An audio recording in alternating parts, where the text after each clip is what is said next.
ನಮಸ್ಕಾರ ಸ್ನೇಹಿತರೆ, ಉಮಿ life style ಚಾನಲ್ಗೆ ಸ್ವಾಗತ. ಆಷಾಢ ಮಾಸದ 3ನೇ ಶುಕ್ರವಾರದ ನಮ್ಮ ಮನೆಯ ಪೂಜೆ ಅಷ್ಟಲಕ್ಷ್ಮಿ ಸ್ತೋತ್ರಂ.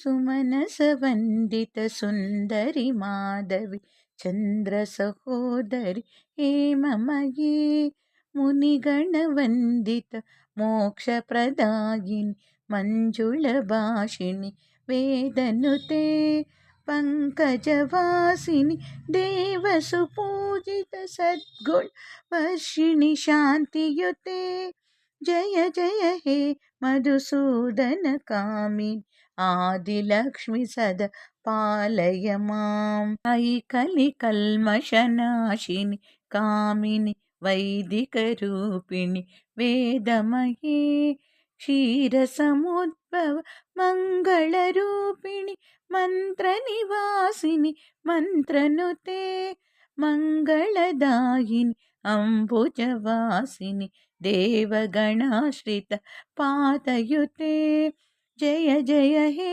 मधुसूदन कामिनि धान्यलक्ष्मी सदा पालय माम्. जय वरवर्षिणि वैष्णवी भार्गवी मन्त्रस्वरूपिणि मन्त्रमये सुरगणपूजित शीघ्रफलप्रद ज्ञान विकासिनि शास्त्रनुते भवभयहारिणि पापविमोचनि साधुजनाश्रित पादयुते जय जय हे मधुसूदन कामिनि धैर्यलक्ष्मी सदा पालय माम्. जय जय दुर्गतिनाशिनि कामिनि सर्वफलप्रद शास्त्रमये रथगजतुरगपदात् समावृत परिजनमण्डित लोकनुते हरि हर ब्रह्म सुपूजित सेवित तापनिवारिणि पादयुते जय जय हे मधुसूदन कामिनि गजलक्ष्मी रूपेण सदा पालय माम्. अयि खगवाहिनि मोहिनि चक्रिणि रागविवर्षिणि ज्ञानमये गुणगणवारिधि लोकहितैषिणि स्वरसप्तभूषित गाननुते सकलसुरासुर देवमुनीश्वर मानववन्दित पादयुते जय जय हे मधुसूदन कामिनि संतानलक्ष्मी सदा पालय माम्.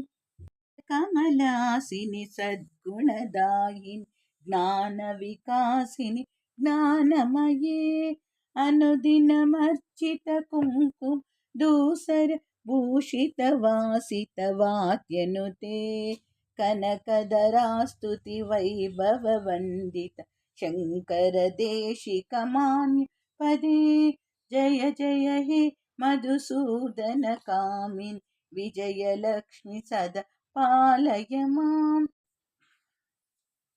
प्रणत सुरेश्वरी भारती भार्गवी शोकविनाशिनि रत्नमये मणिमय भूषित कर्ण विभूषण शांति समावृत हास्यमुखे नवनिधिदायिनि कलिमलहारिणि कामितफलप्रद हस्तयुते जय जय हे मधुसूदन कामिनि विद्यालक्ष्मी सदा पालय माम्.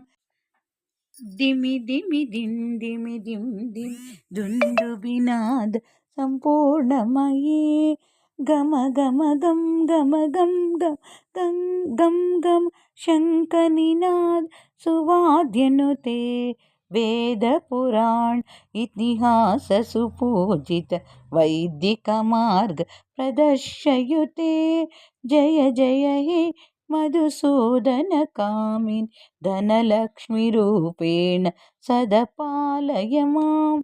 इति ಶ್ರೀ ಅಷ್ಟಲಕ್ಷ್ಮಿ ಸ್ತೋತ್ರಂ ಸಂಪೂರ್ಣಂ.